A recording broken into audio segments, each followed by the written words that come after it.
Yeah, thank you everyone for showing up this evening for our community forum, Seeking Community Direction. I'm Mike Rudman. I'm the Superintendent of Schools here in Shakopee, and joined this evening by David Draskovich, our Director of Finance and Operations, and by Christy Peterson, our Vice Chair of our school board and President of Minnesota School Board Association. I just want to make sure I had the title right. I knew it was. Glad you could take time out of busy schedules and be with us this evening. And we're going to rattle through some information, and then at the end there's time for interaction in the form of questions. And happy to do that. The school board is seeking direction from our community in determining our school district's financial path forward. We face budget deficits, not this current school year, but starting next school year, the 26-27 school year, and the 27-28 school year. In 26-27, that projected budget deficit is between $7 and $9 million, and then in the 27-28 school year, it's between $1 and $4 million. The box on the kind of bottom corner of this slide is just something, maybe it's the social studies teacher in me, who taught government and economics and things. But in Minnesota, it sometimes surprises folks that really the only form of local government that is required by law to bring a desire for increasing revenue to the voters is public school districts. And that's in the form of an operating levy.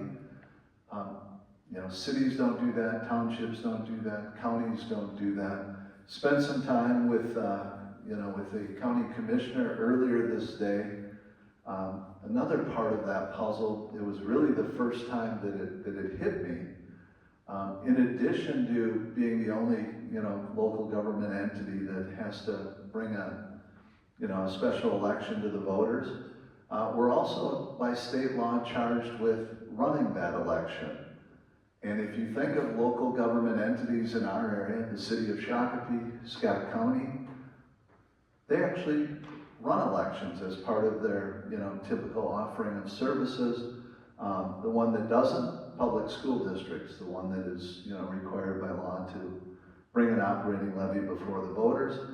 Certainly we appreciate and get lots of guidance and support from both the city of Shakopee and Scott County elections folks. But that was the first time today where that really hit me, that in addition to being the only local government entity required to use an operating levy and run an election, we're also kind of the oddball in the sense we don't do that as part of our normal offering of services. When we talk about the Shakopee Public Schools operating levy that's on the ballot, if we cut right to the chase and really hit on the primary, the core reason, the why, it's because the state's primary method of funding public schools in Minnesota via the general education formula allowance has fallen short, significantly short of the rate of inflation, in particular over the past 4 years. And when we look at the next slide, I'm not going to go into the details, but of every aspect of that, and certainly this, it's in the flyer that you received, it's on our website as well. This is something put together by Ehlers. They provide financial services to many school districts in Minnesota. And on this slide, it shows the orange dotted line. That is what public school districts receive in terms of that general education formula allowance, or general aid or per pupil funding. Goes by a lot of different names, but that orange dotted line is what school districts in Minnesota receive from the state of Minnesota. The blue line, that solid blue line, is what the school districts would receive if state funding kept pace with the rate of inflation. And you'll notice 4 years ago, it's signified by a blue arrow on that diagram. There's a gap between what that funding would be had it kept pace with the rate of inflation. And what it is, that orange dotted line, and that blue arrow shows that gap 4 years ago. And if you kind of follow over to your right, you'll notice that same size blue arrow is depicted again now on this diagram. And then there's an orange arrow that joins it. That orange arrow shows the growth in that gap between what we get in state funding as a public school district and what it would be if that state funding had kept pace with the rate of inflation. And that orange arrow is $6.3 million per year. And again, as an organization that provides services, we've got costs that exist in the real world, our employee salary and benefits and other things. And so trying to keep pace with the rate of inflation is certainly important. But I think that this graph depicts very well that primary cause and the driving factor for why the school board voted unanimously to put a 2-question operating levy on the ballot this November. This slide on the left side shows the districts, our 11 what we call comparable districts. They're the districts we compare to in all kinds of things. We compete against in arts and activities and athletics. That group of 11 school districts in the last 2 school years, this year and last year, they've made a combined $98 million in budget cuts. Shakopee Public Schools, kind of by that green checkbox, last school year our budget was balanced. This school year our budget is balanced. And as I mentioned earlier, next school year, the 26-27 school year, we're facing a projected deficit of $7 to $9 million. And the year that follows, an additional $1 to $4 million budget deficit.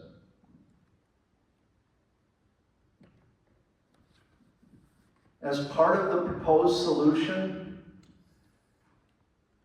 the plan is for our school district to make $3 million in permanent budget cuts for next school year, no matter what the outcome of the operating levy.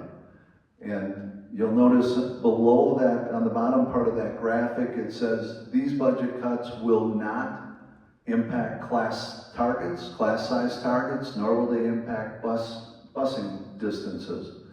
And then the expectation would be to make another $500,000 in budget cuts for the 27-28 school year, again, irrespective of the outcome of the operating levy questions.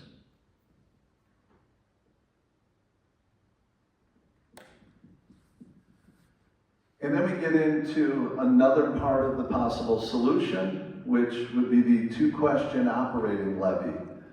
And question 1 is seeking $620 per pupil, which equates to just a hair over $5 million in revenue per year. And you'll notice there's a red banner on that one that has the words tax neutral. In Shakopee this year, calendar year 2025, we're in the final year of a 20-year loan, which paid for construction of Eagle Creek, Jackson, and the West Pool. The taxpayers pay $5.16 million in taxes on that each year. They're doing so in calendar year 2025, and that debt is paid off at the end of this year. And so, with that debt falling off, $5.16 million, if the voters approved the operating levy question 1, that would add $5 million in taxes for calendar year 2026. In essence, an equivalent just in terms of the dollar amounts. And a lot of folks pick up, because I've shared that information before, and they're going, well, wait a second, you said 5.16, and then you basically said a hair over 5 million. Those aren't the same numbers. That is true. And the reason for that, and we won't, if we want somebody to get into the details, we'll ask David, but is construction debt is calculated under something, a formula called net tax capacity. Operating levies are calculated under referendum market value, so 2 different ways of calculating the taxes. So looking at what would make it a wash, especially at the kind of average price home in Shakopee, is how we arrived at those numbers. Operating question 2 would add an additional $310 per pupil, or $2.5 million per year in operating revenue if it were approved by the voters. The cost of that on a $400,000 home would be $8.71 per month. And I make that point, and we've got the graphic there. I think there's a lot of numbers involved, and especially when we get into the tax tables and things like that. But sometimes people see, oh, $310 per pupil. Is that what I'm paying in taxes? And that is not correct. And the graphic is meant to show that the owner of a $400,000 home would pay $8.71 per month in taxes to fund question 2.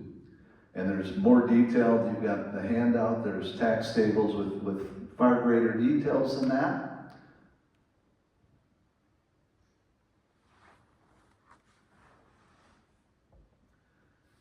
And then when we boil it down, and folks, they really kind of, want the nitty gritty. They're like, just tell us what happens if. And so the answer to that is, if the levy is approved by the voters, the school district will continue to provide a similar level of services moving into the future. And if the levy is not approved by the voters, the school district will need to make budget cuts to programming, services, staffing. Those cuts will impact class size targets, and they will negatively impact our ability to provide services across the district. And this slide was created to kind of summarize all those parts of those proposed solutions. You'll notice the $3 million and the $500,000 kind of stand alone. Those are the budget cuts, irrespective of the operating levy outcomes. And then for question 1, it's kind of an either or proposition. If question 1 is approved, there's $5 million in additional revenue. If the voters do not approve it, school district will make $5 million in budget cuts for next school year. And then similarly, question 2, if it's approved by the voters, would generate $2.5 million in revenue. If it's not approved, the school district would need to make $2.5 million in budget cuts. And if you kind of go left to right, you heard about the projected budget deficits earlier. You add the $3 million, the $5 million, you're at 8, then 8.5, 9, you're at 11 million if you add everything across. And if you remember, those targets for the projected budget deficits were between 7 and 9 million in 26-27. 1 to 4 million in 27-28, so between 8 and 13 million. This again hitting that mid-range to, as we deal with those projected budget deficits. You've got this information in front of you in the handout, and it just goes into detail on the different types of property and the tax implications for question 1. And then again for question 2, I should mention the label there going to the cap. In the state of Minnesota, there's a maximum amount that school districts can put before the voters for an operating levy. Question 2 would bring Shakopee Public Schools to that maximum or cap. And then this is a diagram combining question 1 with question 2, so that in the far right of this slide, you can see that those added together, kind of the cumulative effect, if both question 1 and question 2 were approved. And I should have mentioned earlier, question 2 is contingent on question 1, meaning that question 2 can only be approved and go into effect if question 1 is approved by the voters. And then we've at different times, one of our board members, Christy, has very generously kind of opened up real-life tax examples and thought, all right, we've got the tax tables, you've got the kind of generalizations, and wanted her to share a real-life property tax example and kind of walk through some of the details of that. So, please. Thank you, Dr. Redmond. So yeah, this is a real-life property tax example of my home here in Shakopee. My husband and I have lived in Shakopee in our existing home since 2001. And obviously we've seen a lot of change and a lot of growth as a result of the growth in Shakopee. This example goes back 8 years to 2018. The spreadsheet that I have actually goes back a little bit further to, I think, 2011. But the purpose of showing the past 8 years is, one of the things that I continuously hear from people is, every year my school taxes go up. Why is that? And when you look at this real tax example, you can see over the past 8 years that our school tax on my property here in Shakopee has actually gone down. If you look at the last 2 years on the right-hand side of the screen in 2014 and 2015, you can see that our taxes, over the past 8 years, our taxes have gone down for our schools a little over $160. And that includes an operating levy that was passed in 2021. That was the renewal of our tech levy, or our capital projects levy last year by the taxpayers. And so I think that it's really important for people to take a look at overall what their taxes have done here in Shakopee, especially for our schools. Because, as I said earlier, Shakopee has really grown, and when we had that significant growth spurt in our community back in the early 2000s, we needed to build facilities pretty quickly to accommodate for all the students that were coming in. And now, as you can see with our tax neutral question number 1, some of those buildings are starting to be paid off, which is great. And so if the voters would support question 1 and question 2 on November 4th, my taxes are still going to be lower on my house than they were in 2018. Part of the real life example is showing that our homes in Shakopee have really increased in value as well. You can see there that our home here in Shakopee has increased over the past 8 years by a little over $100,000. And, Shakopee is just, the value of our properties here in town have really gone up because people want to be here, and we have a lot of great things going on in Shakopee, and so home values have gone up. And that's pretty typical across the entire metro, where home values have really increased in value. And then this last slide really shows, other than the grid that you saw on the first slide, it really shows what our property taxes have done here in Shakopee on my home over the past 8 years. You can see that there was a pretty big drop in 2021, and that's when we did have some buildings that were paid for.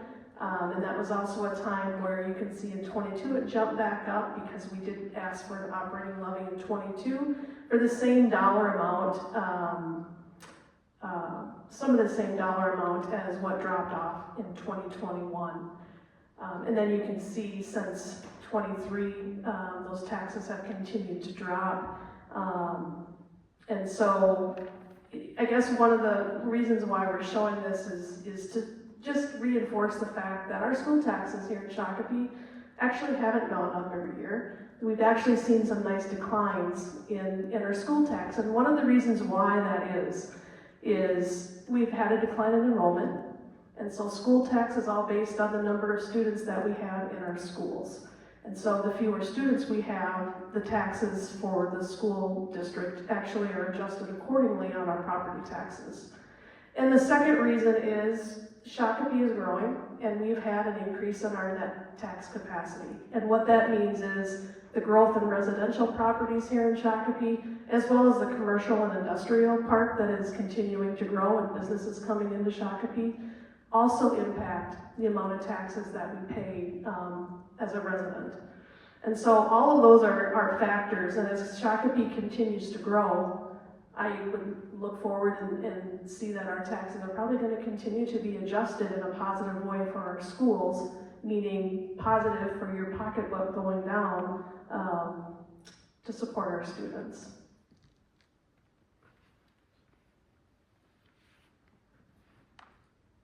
Yeah, thank you, Christy. There's a lot of information about the levy. I'm not going to read everything on this list, but there's great sources. I do want to point out that in the brochure you have, there's QR codes that will take you to your own property tax calculator. You do need to also, maybe you know your parcel number off the top of your head. There might be one or two folks that do, but there's also the ability, there's a QR code that'll take you to the parcel number lookup. And the reason for that is we want to make sure the information is precise, exactly what's entered into the Scott County property and taxation records, so that when you use that calculator, you're getting the best information possible. And you'll notice the website on the top of this slide, shakopeelevy.org. That link is trying to make it an easy to remember or get to link that will bring you to our school district website. There's lots of information there. It'll bring you to our operating levy pages with lots and lots and lots of information. And then there are a whole bunch of other places, and certainly we're happy to help folks get information they need, answer questions, and provide what we can. As far as voting goes, the absentee early voting actually begins this Friday, September 19th. The election day is November 4th. You'll see the dates and times for the in-person hours for voting. And it goes kind of from what is referred to as absentee to early voting, and that has to do with the nature of how the ballots are taken care of. The absentee is more like mail-in, even when it's done in person for a certain range of time, and then later in that process it turns into early voting, where the ballot gets tabulated at the same time. Election day voting on November 4th will be held at West Middle School, unless you happen to be a member of our school district who lives in one of the two Prior Lake voting precincts, in which case your voting would be at Prior Lake City Hall. And that's because the city of Prior Lake has an initiative on the ballot, and that voting is at City Hall. And when that happens, the members of those two precincts then do all their voting at that site. And the next community forum is Thursday, October 23rd, same time, same place, 6 p.m., Thrust Stage. And then we'd open it up if there are questions. And again, we brought David as our Director of Finance and Operations. If you get really, really challenging financial questions, we go right to him. So, is there other voting on November 4th? Or is it just for the school information? yeah. I'm going to repeat the question because they're video recording and they've trained me well over the last few years to do it. The question was, is there anything else additional on the ballot on November 4th?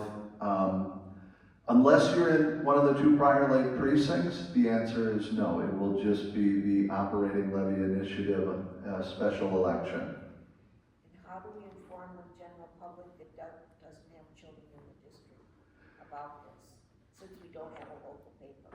Yeah, I'm going to go back because I've got the clicker.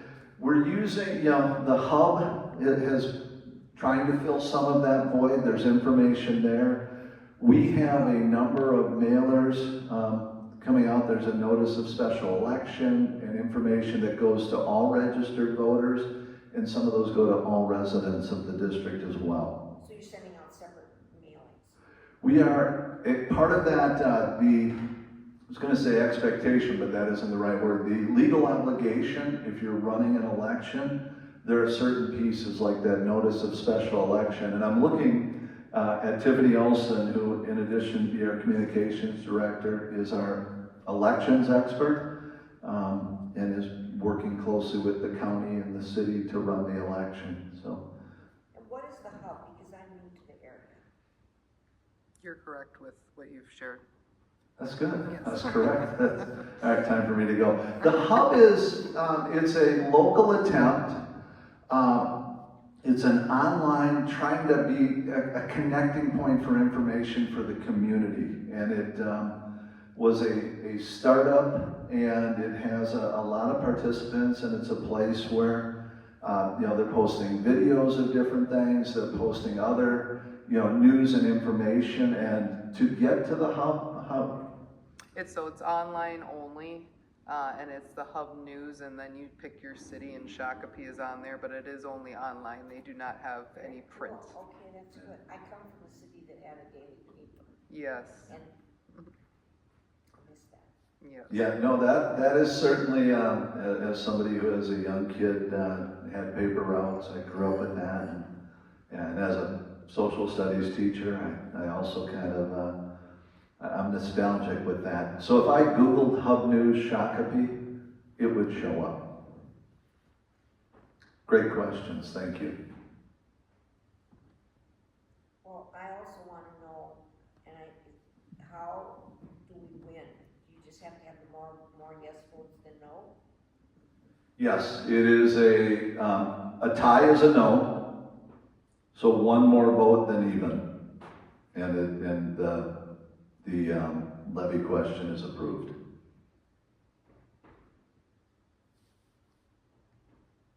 Yes? I would just, first of all, thank you so much for all this information. Just a couple pieces of feedback and then maybe a question. I think that the example that you gave around the amount of taxes that we're paying for school and like the house values was really helpful and eye-opening and something that I would not have known or figured out. So I noticed it's not in this material, so I would maybe suggest that you use that as part of your communication, because I think that would actually land well with people to understand that. The other thing is just when you talk about services that could be cut, it's like kind of a broad, like, services. It's nice to make it a little bit more personal so people know exactly what does that mean. Does that mean like more AP classes and CSIS classes would be offered? I mean, what are the types of things that would impact the kids that are in school that people appreciate and want for their kids that would no longer be there for this cut? And then the question I have is, what is the state doing then? I mean, are they doing anything to try to address this gap? Is there something, like, are there conversations going for the following years, or kind of what's going on with that? I'm going to hope the camera picked up the first 2 points, because those were very well stated and very well put together, and try to answer the third one, but also I'll refer back. We're a little hesitant when you're taking one individual's taxes, and we think when we can have the actual person present it and go, yep, you can go wherever you want and look that up, but certainly appreciate that resonates well, and we've got to maybe think of, there's always a little bit of, hey, you shared that, well, that was just one person. What about mine? And that's where the tax calculator. So we may try to find ways to share that more often. And then, sorry, what the last question was? Just around what is the state of Minnesota doing? Oh. In response to these? Yeah, I might have had selective amnesia there. It's what is the state of Minnesota doing in regards to school funding? We might need a longer forum tonight. No, we're very appreciative. We get to work, our local representatives work very, very hard. I think, state budgets have to be balanced. I think trying to figure out, it's a tough puzzle to figure out. And we spend a lot of time working with our local state legislators, working with others, and trying to explain that it's a very real challenge. We spend, depending on whether you count our contracted service for busing, 80% of our general fund expenditures pay for people, for their salaries and benefits. If we count transportation, it goes up to about 85. All of those folks live in the real world, where prices are going up by 2%. They expect, their compensation to go up by 2% so they can break even in that world. And, you know, that's very real as we're seeking, you know, excellence in our employees and folks that are committed and dedicated and will stay and do the hard work. So it's an ongoing challenge. I've been in education, you know, my entire adult life, and it's been a challenge my entire adult life, and I think it's one of those things. We said at lunch today, chatting with folks, I would love to, and I'm now, you know, I hope it happens. I'm not super optimistic. I would love to sit down and go, what does structurally balanced mean when it comes to funding public schools? What is adequate? How do we determine that? And then how do we make that the baseline? Because we too often kind of go up and down and hey, wow, I voted for this, yep, but then you didn't vote for that general aid funding, and how does it all work out in the wash? And so we work very hard to be transparent in the work we do and share that with the public, and to use our resources and manage them well. So I don't know anything. Christy, you spend a lot of time as president of MSBA and a member of our board. Anything, you know, you were just in Washington, D.C. working on that part too, but anything to add? No, I would just say that all of the education associations in the state of Minnesota are at the Capitol every day. School districts are there on a regular basis, advocating for additional funding, regardless if it's special education or any other programs that the state has control over. For example, the READ Act, school districts are really instrumental in that new curriculum getting funding to help support that and make sure that the teachers were trained appropriately. And I know that Dr. Redmond, Mr. McCloskey, spent a lot of time at the Capitol telling our story here in Shakopee, along with other board members, because it's really important for people to know how does this impact Shakopee schools. And when I was in Washington, D.C. last week, that was the story I told all 10 of our congressional members. This is the impact that it has on Shakopee Public Schools. And that's what they need to hear, because to me, at the state level, it's a big number, and they don't really understand what that impact is on their individual districts in the territories or the areas that they represent. And so the more that we can tell the stories, and even as residents here in Shakopee, I would encourage you to reach out to our representatives, federal and state level, and advocate for more funding for our schools, because the more that they hear from people, the more optimistic that we'll be about getting additional funding. It's just a challenge right now with the way the state is set up with our budgets, and also at the federal level. It's a big challenge. But if we don't continue to have our voices heard, it won't happen. Is the issue though that making the case for this is the amount of money we need, or is it partly the calculation not accounting for inflation? I think the question was, is the issue the amount of money we need, or is it inflation? And I would say, you know, this recent, like I said, the most previous 4 years, you know, if we're not keeping pace with the rate of inflation, we live in that world. You know, the supplies we buy, we heat buildings, we do all those things, you know, the diesel fuel for our busing contractor, our salaries and benefits.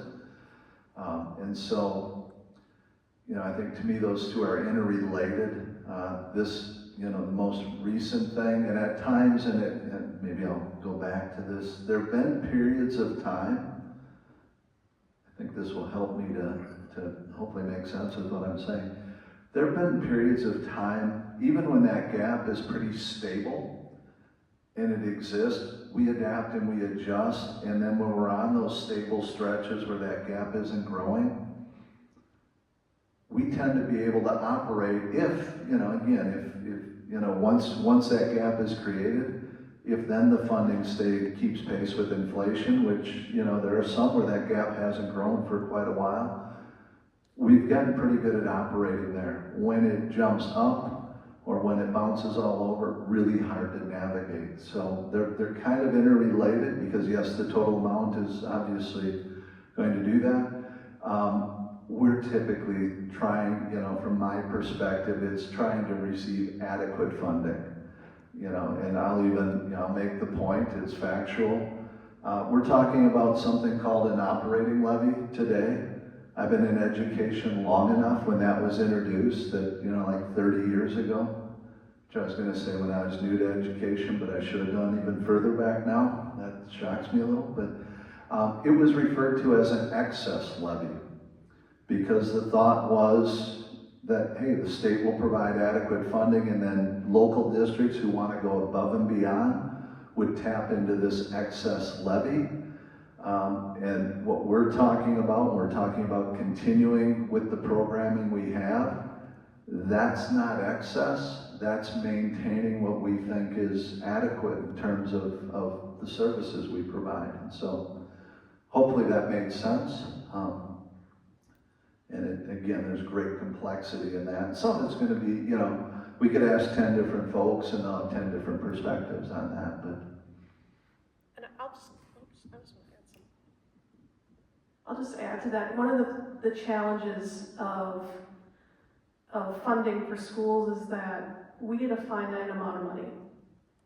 And if our costs go up, we still get the same amount of money. Where in the business world, we can increase our prices, or we can make more widgets to increase our revenue. School districts, you have X amount of money, and that's all you have to work with, regardless if your prices or cost of goods is going up or down. And that's what makes it so challenging, and why the rate of inflation and this chart is so important to understand, because that's where the difference really has been. And I think too, the state of Minnesota, was it 2 years ago, maybe it's been 3, where they made the decision to increase our funding by the rate of inflation. This was the first school year that we received it. And so they adjusted it based on, I think it was 2.74% this year.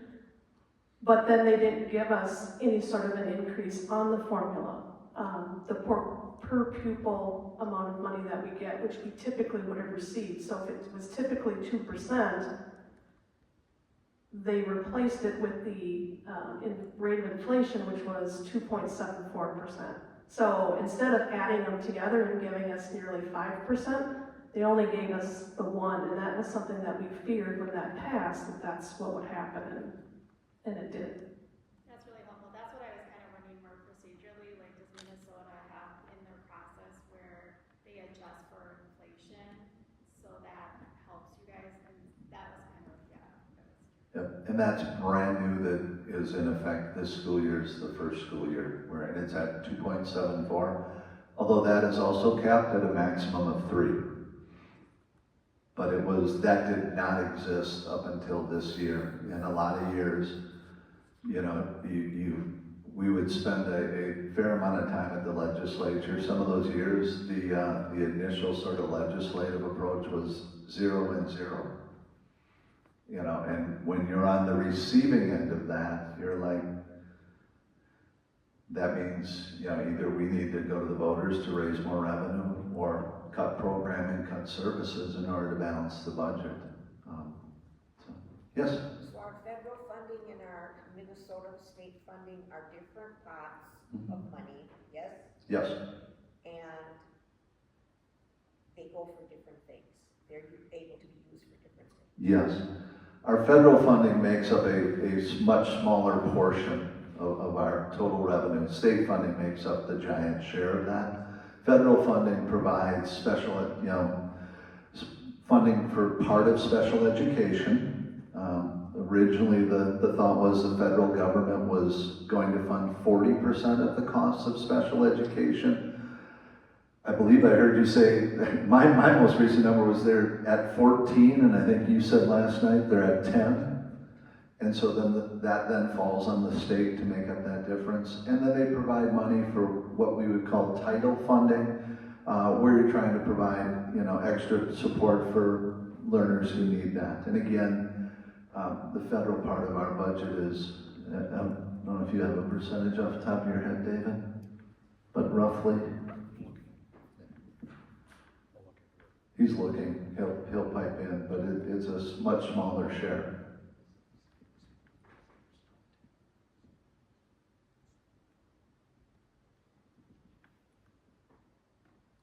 I would just offer one more piece of feedback too, is just with communication.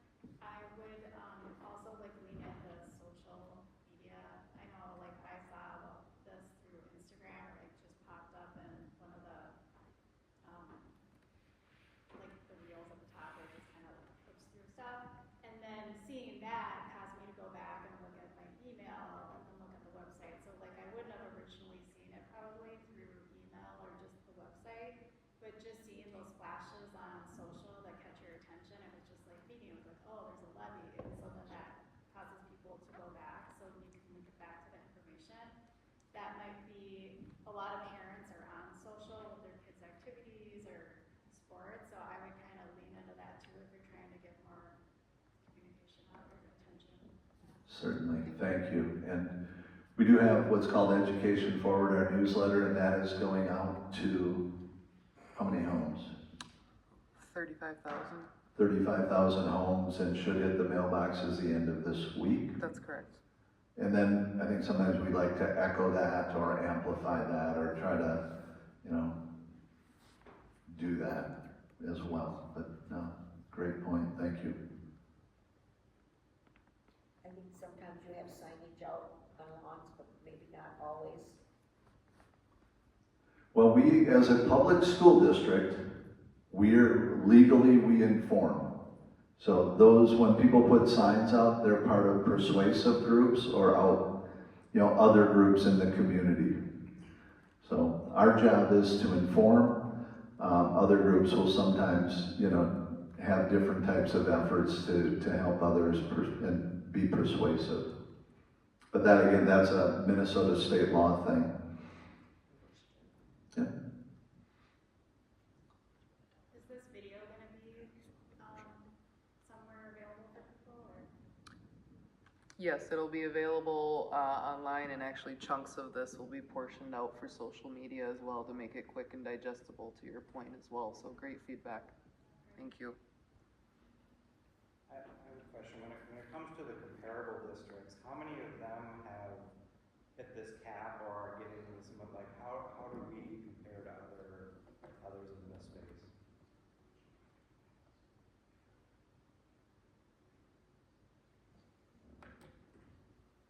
I want to make sure I've moved to the right slide here. And I think I did. This shows additional revenue. It shows operating levy revenue and what's called QComp or quality compensation. And that's an excellent question because a number of those districts, Minnetonka, Hopkins, they're at the cap, and then, where you look under the operating levy column, and then sometimes you go, but there's numerical differences. This is a really hard concept to explain. We had, the school board had to approve an operating levy this summer by law. Our actual calculations in terms of enrollment and the exact specifics of that won't be set until our truth in taxation in December for 2026. So you'll see sometimes minor differences in numbers for districts at the cap when you go, hey, their per pupil amount of operating levy. And then some of them had things in place, and the legislature then would sometimes create a cap that let some remain higher than the cap. But there are a few of those are at that. They're currently lobbying the state legislature to raise the cap because they have no choice at this point in order to balance their budget. They have one lever, one tool, and that is cutting budgets. I just wanted to chime in with the federal funds for FY 25-26. Federal funds for the budget of revenue is 1.8% of the total revenue based on our prelim budget. Thank you. Yeah, any other questions?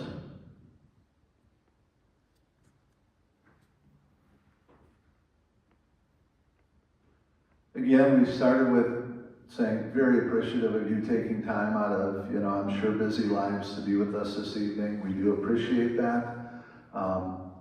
And we're happy to help continue to provide information.